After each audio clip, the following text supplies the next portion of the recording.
वन्दे तु सर्वसिद्धे ध्रुवममलमणोगमं गतिं पते वोच्छामि समयपाहुड मिणमो सुद केवली भणिदम्। पंच परमेष्ठी भगवान की जय। आचार्य कुंद महाराज की जय।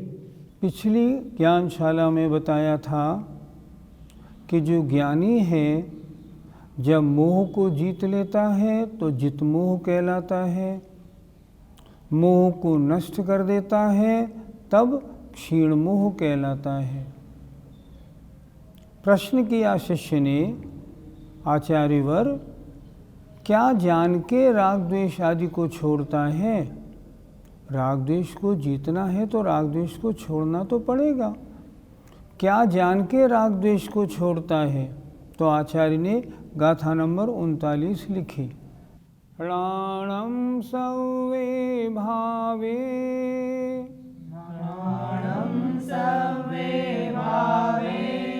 पचखाई परे तिड़ादूण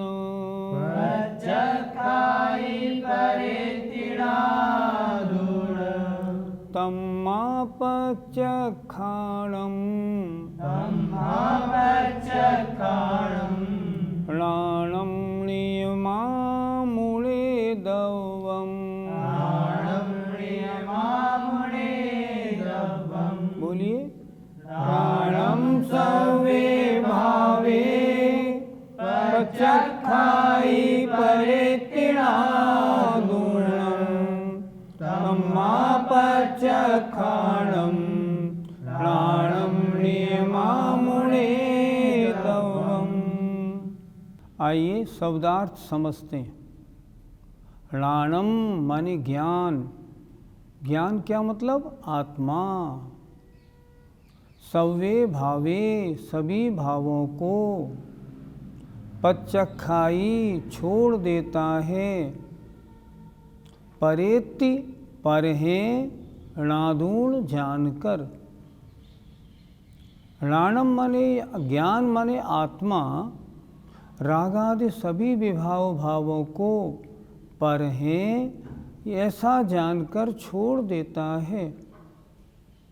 तम्मा इस कारण पचखाणम प्रत्याख्यान है णाणम ज्ञान ही नियमा नियम से मुणिदव्वो ऐसा जानना चाहिए।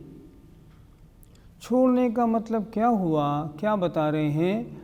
ये मेरा नहीं है, ये मुझसे भिन्न है, पर है। आत्मा में ज्ञान से ऐसा जाना और छोड़ दिया। इसलिए वास्तव में ज्ञान ही प्रत्याख्यान है। समझ में आ जाए ये वस्तु मेरी नहीं, बस फिर छोड़ने में क्या देरी लगती है? कुछ भी नहीं लगती। इसलिए प्रत्याख्यान माने त्याग क्या है? त्याग तो ज्ञान, आत्मा में जान लेना ही त्याग है। मोह का मतलब मिथ्यात्व और कषाय।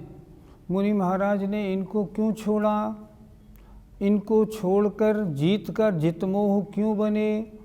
इनके नाश का उद्यम क्यों किया?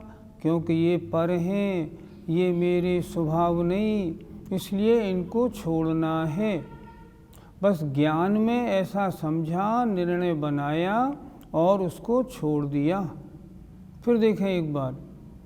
राणम अर्थात ज्ञान अर्थात आत्मा सव्ये भावे सभी भावों को, पर इति अर्थात पर हैं, णादूण ऐसा जानकर पचखाई छोड़ देता है।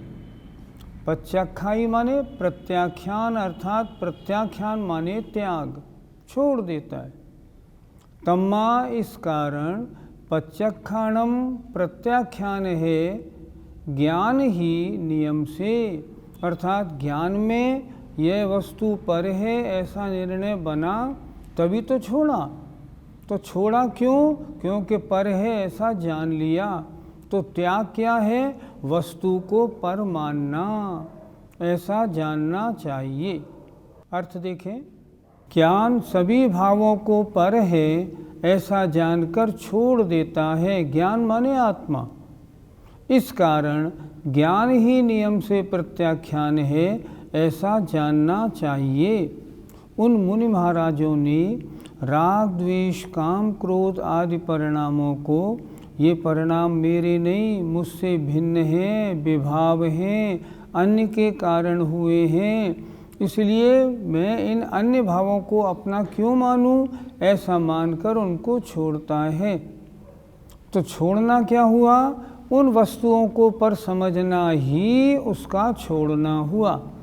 जब तक पर नहीं समझा तब तक तो अपना माना, अपने साथ रखा, पर समझ में आया अब छोड़ दिया।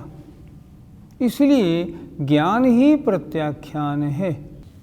पंडित जी, प्रत्याख्यान क्या है? मुनि महाराज समाधि में लीन हुए, सारे विकल्पों को अपने से दूर हटाया।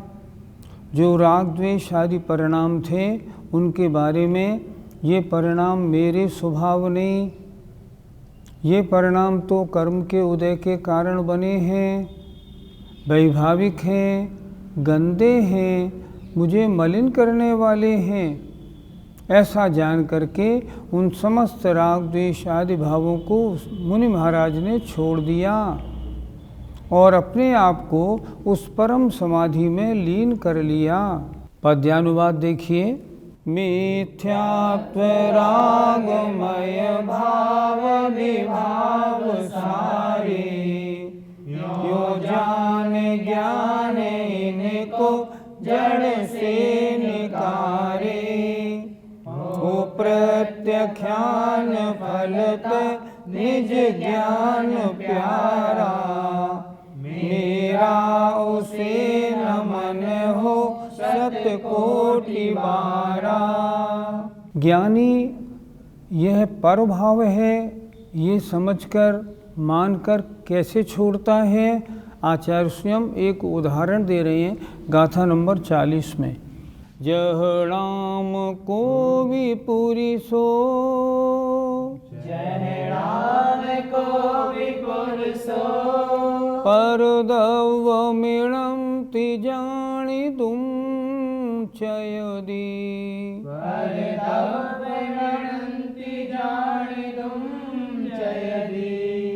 तह सवे पर भावी, तह सवे पर भावी। णादूण विमुंच देणाणी, नादूण विमुंच देणाणी। बोलिए। जय राम को विपुरी सो, पर दव मिणंति जानी तुम चयदी। तह सवे पर भावी, णादूण विमुंच देणाणी। आइए शब्दार्थ देखते हैं। जह माने जैसे, नाम माने कोई नाम वाला, को भी पुरुष हो कोई पुरुष, किसी भी नाम वाला कोई व्यक्ति। परदव मिणमति जानिदुम चयदी। परदव मिणमति यह परद्रव्य है ऐसा, जानिदुम जानकर, चयदी छोड़ देता है। हमें और आपको भी मालूम पड़ जाए ये वस्तु मेरी नहीं है, उसको हम तुरंत छोड़ते हैं कि नहीं छोड़ते हैं? छोड़ देते हैं। उसी तरह कोई भी पुरुष जैसे यह वस्तु अन्य की है यह जानकर उसे छोड़ देता है, तह माने वैसे ही सव्य पर भावे सभी परद्रव्यों के भावों को णादूण जानकर राणी विमुंचदे ज्ञानी छोड़ देता है। ये परिणाम मेरे स्वभाव नहीं हैं, अन्य के कारण हुए हैं, इसलिए अन्य के परिणाम हैं। ये उपाधि भाव हैं, औपाधिक भाव हैं, छोड़ दो, और उनको छोड़ देता है। उसी तरह ज्ञानी जैसे ज्ञानी छोड़ता है, हमको भी छोड़ने हैं, हमें ज्ञानी बनना है। ये राग द्वेष आदि परिणाम मेरे आत्मा के स्वभाव नहीं। राग द्वेष आदि परिणाम कर्म के उदय के कारण उत्पन्न हुए विभाव हैं।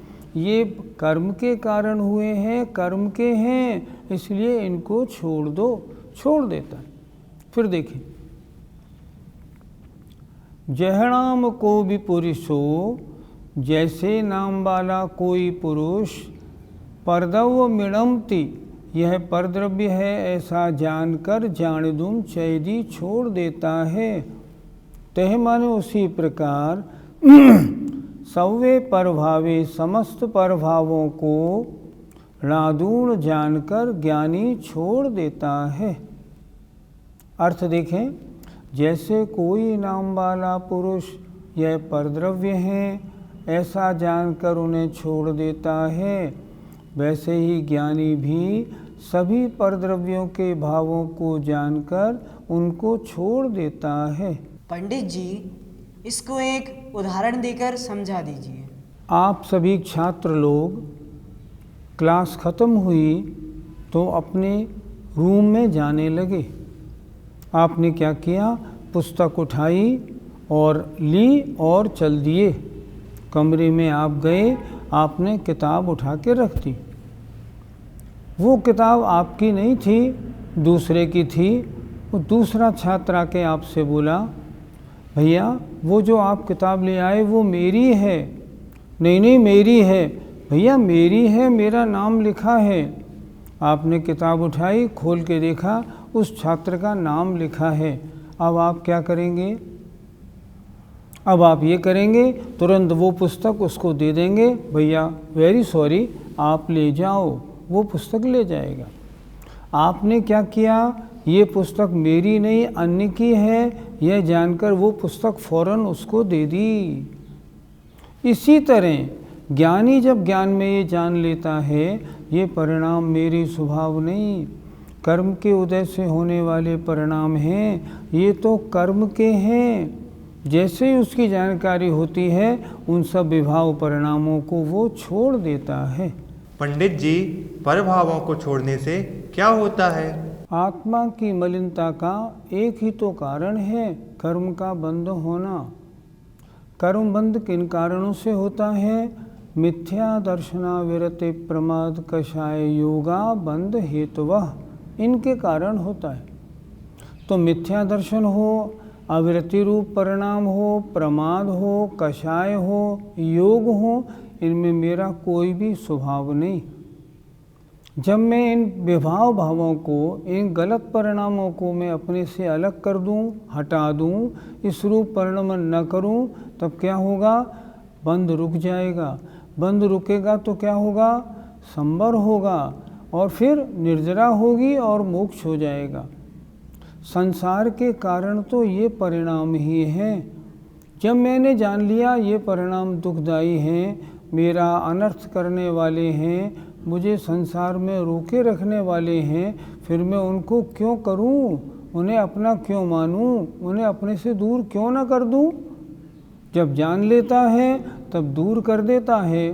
लाभ क्या होता है? संसार के बंधन का ढीला होना शुरू हो जाता है। प्रारंभ हो गया, अब तो कुछ भवों में, इसी भव में या कुछ भवों में संसार बंधन समाप्त हो जाएगा और मुक्ति प्राप्त हो जाएगी। हमें और आपको भी क्या करना है? हमें और आपको भी सोचना है मेरे हितकारी परिणाम कौन से हैं, अहितकारी परिणाम कौन से हैं।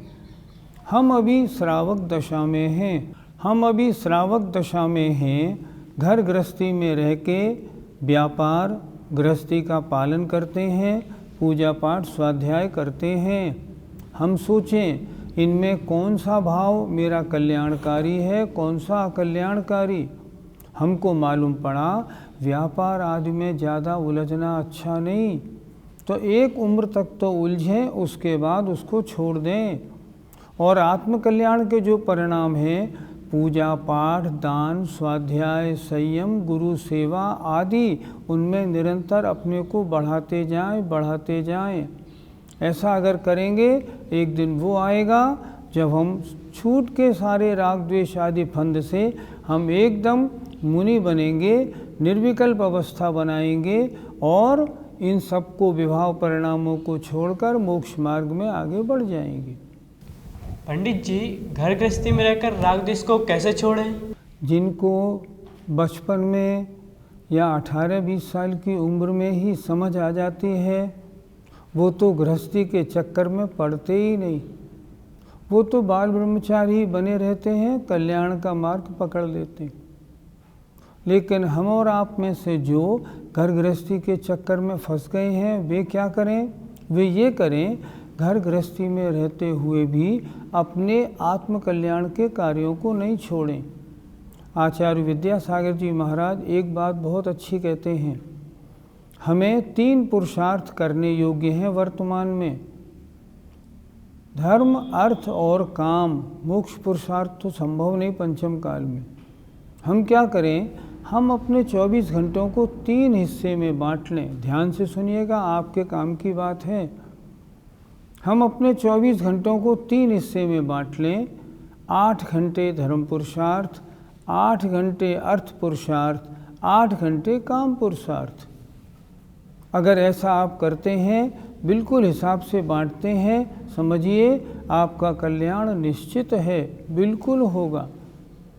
अगर आप 8 घंटे धर्म पुरुषार्थ में लगाएंगे तो अर्थ और काम पुरुषार्थ में भी आप जो विभाव भाव हैं, राग द्वेष आदि, हिंसा, झूठ आदि, इनसे दूर रहने की कोशिश करेंगे। बस आप ऊपर उठने लगे और इस भव में नहीं तो शीघ्र ही कुछ भव में आपका कल्याण बन जाएगा। गृहस्थी में रहते हुए भी उलझे नहीं, सुलझने के लिए नित्य सोचें। अगर ऐसा करते हैं तो आप सही रास्ते पे हैं। पद्यानुवाद 40 नंबर का। मेरी न वस्तु यह है जब जान लेता, जैसा कि सज्जन उसे झट त्याग देता।